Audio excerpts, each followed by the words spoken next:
quick reminder for people catching this as it uploads, there's a little bit of weirdness to it because I didn't develop this further. So, take the things that sound weird or even are in pre-alpha with a grain of salt. Let's get going.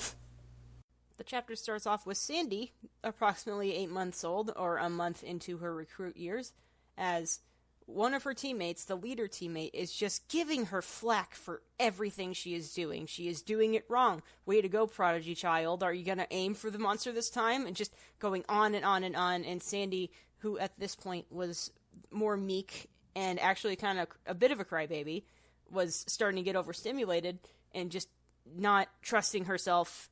And then her first-year teammate, Oscar, comes on the line and is telling her, hey, it's fine. Just breathe and do this, and you'll be great. That's basically the whole dynamic. Vic, the leader, is rude as all hell, and maybe even very bitter about the fact that she's getting all of the perks of being a superstar, while they work their tail off and don't even get any recognition, which is obviously from their viewpoint, not everyone else's. And then Oscar, her first year, is very sweet, very understanding, and balances things out, kind of calls Vic out anytime they start going on their little rants. But it's still not enough in this instance, and Sandy, out of pure frustration and just overall just not feeling it, turns her headset off. Like, entirely turns her headset off, much like Stewie would do way later. And she's just debating on the roof where she is, away from the rest of the group, still within earshot, and just kind of like, do I really want to be part of this team? Do I really want to deal with this?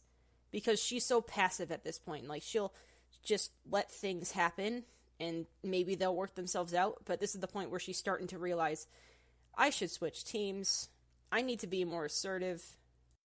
And Vic is just yelling angrily from the ground, like, how dare she ignore them? They are her leader, what are you doing? And then Sandy doesn't hear much of it, but she hears expletives, sort of. She figures that's what they're saying. And then Oscar is down there, significantly less audible, but can definitely tell that he's trying to calm Vic down. Then it abruptly cuts to screaming. Okay, what is happening?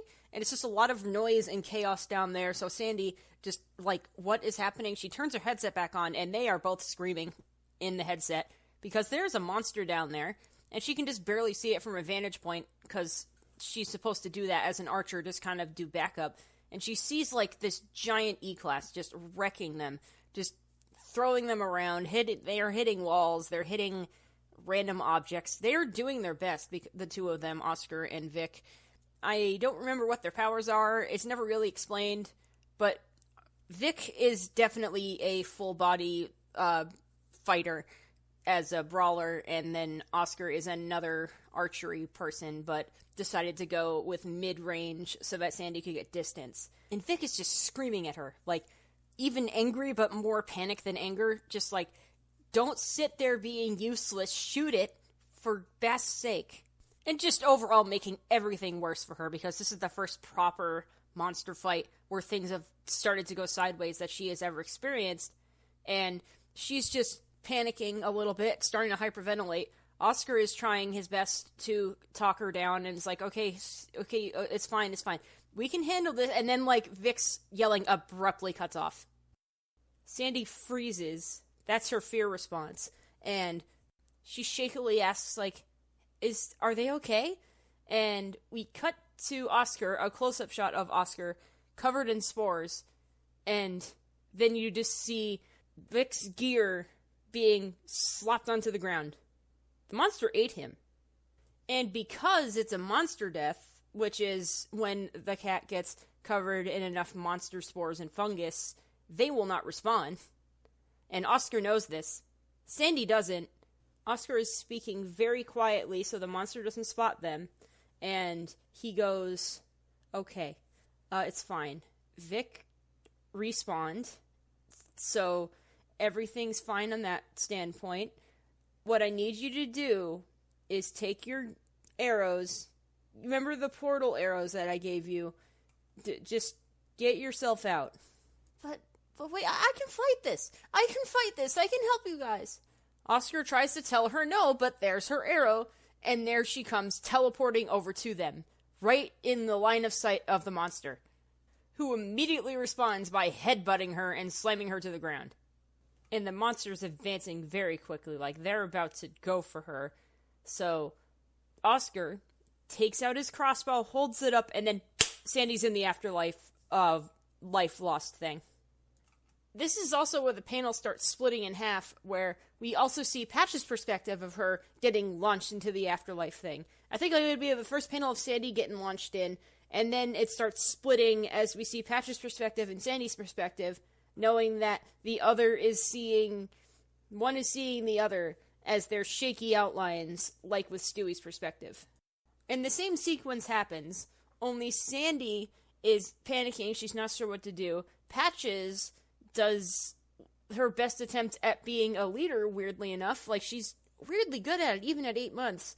And Sandy follows suit. Patches pulls back this mystery cat in the middle, and then they both see the skull. They both have their respective very confused responses, and then they wake up in hospital beds. Or rather, Sandy wakes up in hers. We don't quite see Patch's perspective just yet. I'm going to skim through the hospital visit part because it kind of covers a few things that I wanted to accomplish with Sandy and her backstory. So here we go, Cliff Notes. Sandy's mom is one of those child star moms that chucked her and Tigra into damn near everything that she could get her paws on. Yes, she does get better later, but at this point, she is hell-bent on any sort of promotional thing because Sandy and Tigra are related to Lily, and by extension Mildred, which is, yes, I'm going to get interviews, any sort of thing that happens to Sandy and Tigra. It is publicity stunt. Like, she does care about her daughters, like, don't get me wrong. But she is thinking, as soon as she sees Sandy's whole situation, she goes from, oh good, I'm glad you're okay, how can we market this? We also get a glimpse of Sandy and Pickett's complicated relationship, Pickett being Mildred's sister, and just being so uncomfortable over the fact that Sandy nearly died in a very similar way to her sister, and she's just having complicated emotions, but she is also the head fighter, and she has to control herself. But every time she gives Sandy that look, Sandy has registered it every single time, and only now, after seeing how her mom responded to this whole situation, she's kind of hating it now. Sandy gets told that her whole team died, which she's already feeling guilty about. Her mom's whole, let's use this for fame instincts are going insane, and no one likes that. And finally, the doctor in charge shoves all of them out of the room, and then we have a shot of, we don't really see them for a second, and then you look up and, oh hey, it's that same doctor that Stewie saw when he respawned. They explain that they were the ones who put the bandages on her hands before she properly woke up, and did the whole, oh yeah, your hands are gonna go numb a bit after a respawn thing with Sandy's mom and Pickett. Once they're alone, they explain that their name is Germaine, and they were Mildred's first kid. Way before the one-night stand that would lead Mildred to have Tabs, Sandy's mom, she had had a partner that resulted in Germaine. And, you know, they had, like, a traditional, like, they were totally chill. It could have been great, actually. They had such good chemistry. They were a nice, loving couple. Then the fame of being Lily's granddaughter got to Mildred. It stressed her out. She closed herself off. She started backing off. Her partner at that time was starting to get really aggressive about it. Like, what do you do? Like, what are we doing? And they eventually broke it off. Germaine actually saw this coming. They're ice precog. The precog's recessive, so they get a little touch of future vision. So they saw that coming, and as they grew up, they realized they don't want any other cat to deal with that type of stuff. Like, Mildred was just related to an Alpha Trio cat, and she got completely blasted. What if you are one? So they dedicated their life to getting medical training and eventually becoming head of the EMTs, like the district head or something like that. Not exactly the head medical cat, but definitely part of the seniority group. They bounced around the buffer zone, trying to make sure that any cat that they saw would be an Alpha Trio cat was hidden. They didn't want the cat to have fame, and that was part of why that no one saw any other Alpha Trio after the one from the 70s, Lily, Tamara, and Walter. Or at least the one trio that was a thing, was never really broadcasted outside of their area. Because none of them figured out until after they died, which is happening faster, and it's alarming. And they only tell Sandy this specifically because they are in the same boat. They are, and Sandy is, they are in the same boat as related to Mildred. And they mention that they know who the third one's gonna be. They just not sure when. They're thinking like another 6 or 7 months. They're not entirely sure. But until then, just do not reveal your hands, or like things are gonna go insane.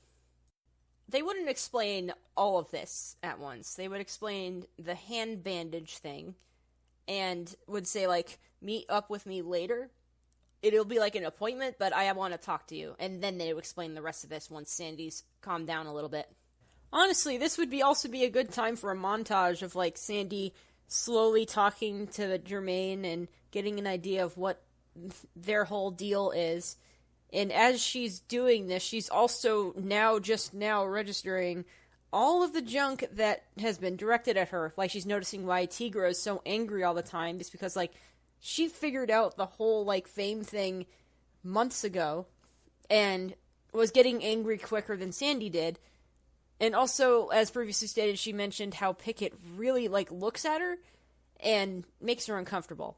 She doesn't want to deal with that, and she's withdrawing into herself despite Germaine's best efforts because they're not really much of a therapist, and honestly, Sandy should have seen a proper one, but she was still a bit paranoid because Germaine said, don't tell people this, so she followed through a little too hard.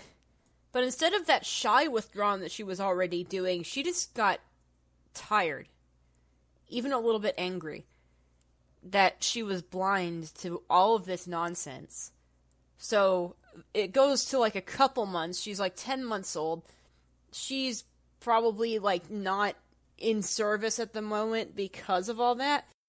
A combination of Sandy's mom being very, very adamant that her poor, precious, traumatized daughter that totally shouldn't get interviewed, but maybe a little, needs to have rest time. And also Pickett's own trauma based on how Mildred died, which is, again, eerily similar.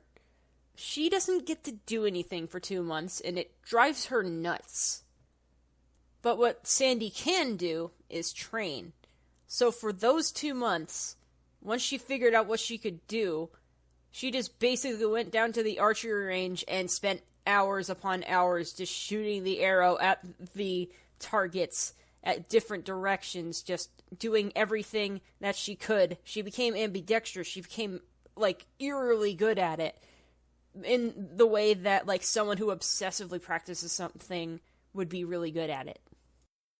And because she's so good at it, she gets a false sense of security, like, around 10, 11 months, like, in that little middle point, and she decides, screw this, I can go on a mission by myself. Mildred did it before with her ice clones. I can teleport around. I can figure this out. I have done more teleporting practice. I'm going to avenge my teammates, damn it. Training area is right above where all the portal rooms are, so all she has to do is go down an elevator to any random one, really. And no one really expects her to actually sneak away from the training room because she's Sandy. She's the perfect child. Why would she ever leave? She was always so agreeable. One thing Sandy's really good at is memorizing stuff, so she also knows how to get into any universe, really. She has the portal arrows. She'll get in there no problem. It'll be fine. She's gonna go in, she's gonna kill the first E-class she finds, or any monster, whatever, and she's going to prove to everyone that she is not just some prodigy child. Not really realizing the irony, considering she would be going in by herself, so the prodigy person would go in by themselves and do a perfect job, and she's 8 months, or 10 months at this point. That's, like, not even an adult yet. She's still technically a high schooler.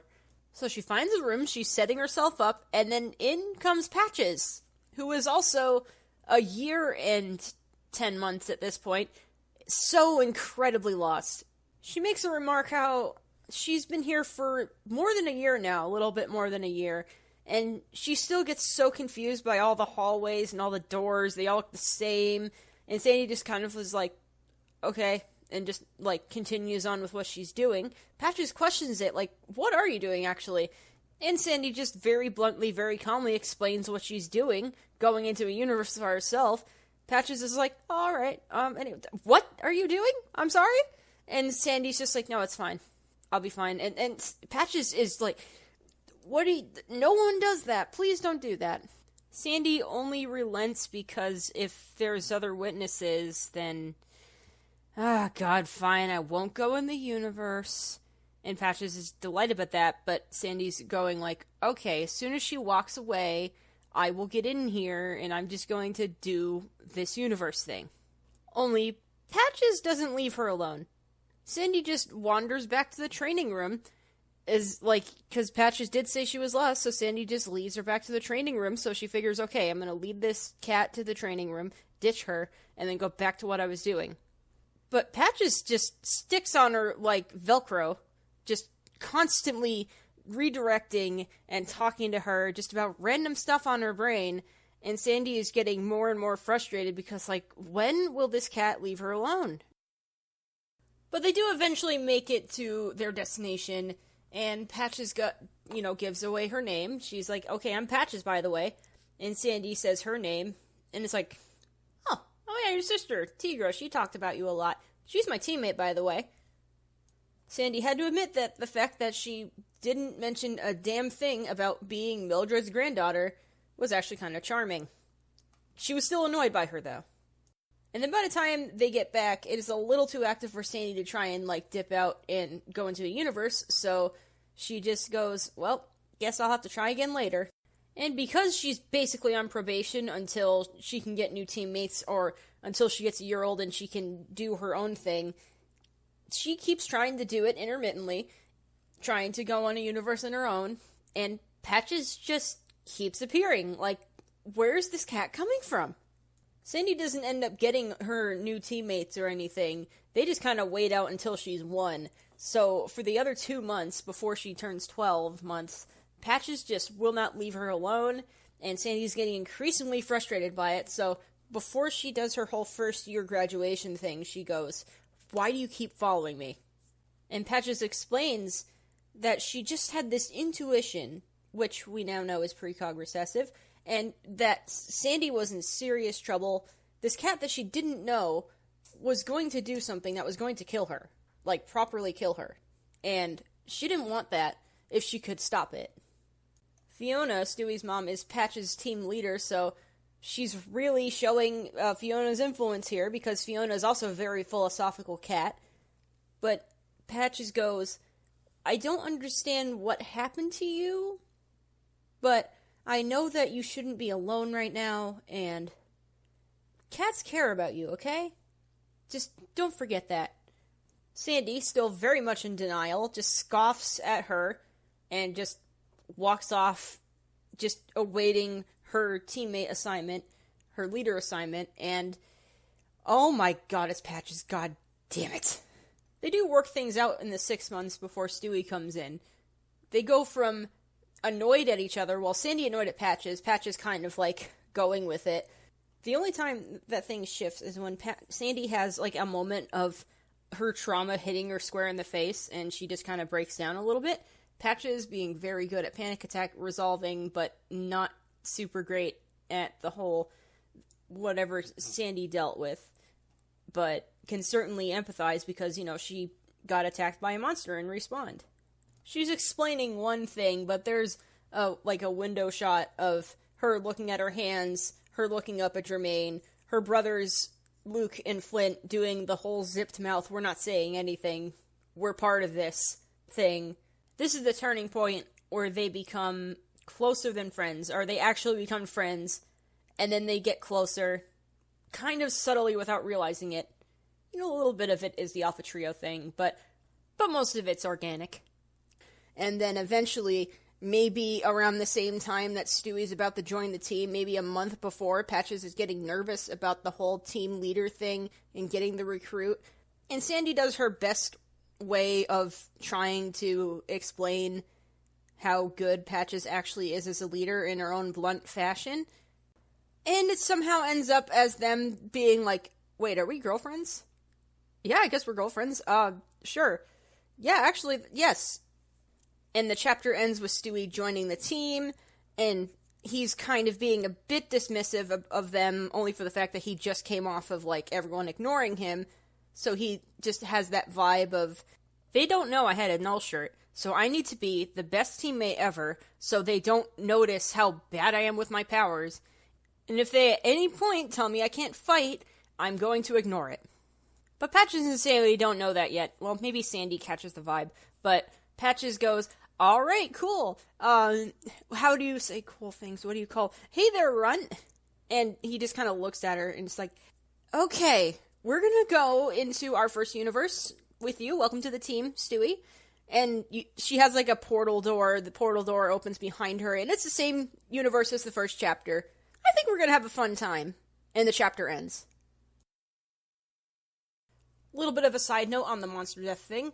Stewie was exempt from that rule because the whole thing with the crystal hit him instead, and he just popped, like, immediately afterwards, so no time for fungus to happen. The real problem is when the gummy monsters hit you a few too many times.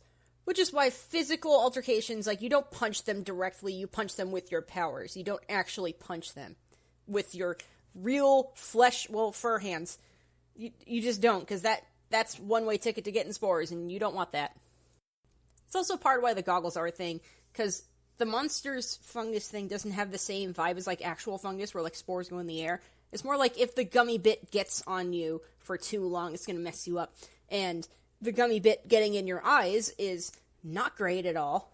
And if you get too many spores or just enough, like, under the threshold, and you still respawn, it's gonna mess up your quality of life a little bit. And by extension, the waking form. And another side note of Germain's whole deal with trying to hide the fact that the Alpha Trio exists, I'm gonna slightly retcon that and say that, oh, it wasn't that. There's like a whole, like, secret society that's trying to muffle them because they're the ones who know the truth of the Alpha Trio and that, like, the monsters go completely insane because they're trying to get at the Alpha Trio. Not just pure coincidental thing. And someone figured it out, like, decades, like, centuries ago, and lost it, and got everyone in a panic. So these guys both hide the fact that more trios have popped up, and also hide the fact that the monsters do that, just so the general public doesn't freak out. They just go like, oh, they're celebrities, and they are the reason that there hasn't been any proper trios that have been found out since, like, there was a 6-year gap, and then we have the Alpha Trio from the 70s, which is where they had a bit of a hiccup, and then they missed it again, and they got the other ones before Sandy, Patches, Stewie, and Germain got involved with it because Germain expressed interest in it, and they're like, heck yeah, dude, alright, you can be head of the EMTs and be part of our mission to not reveal them. Had I thought of this way earlier, like most of these things, it would be so much cooler to, like, make them part of the system, part of, like, a conspiracy, a little bit, and it would become I can still make this a factor in the end game in this little rambling thing, but I could have just hidden them from the start, like, just kind of bits and pieces of, like, secret society of people hiding what the Alpha Trio really is. Just would have been so cool. I'll probably put them in, like, the near the end as a side note thing. Just pretend that they were there the whole time when I mention that again. Anyway,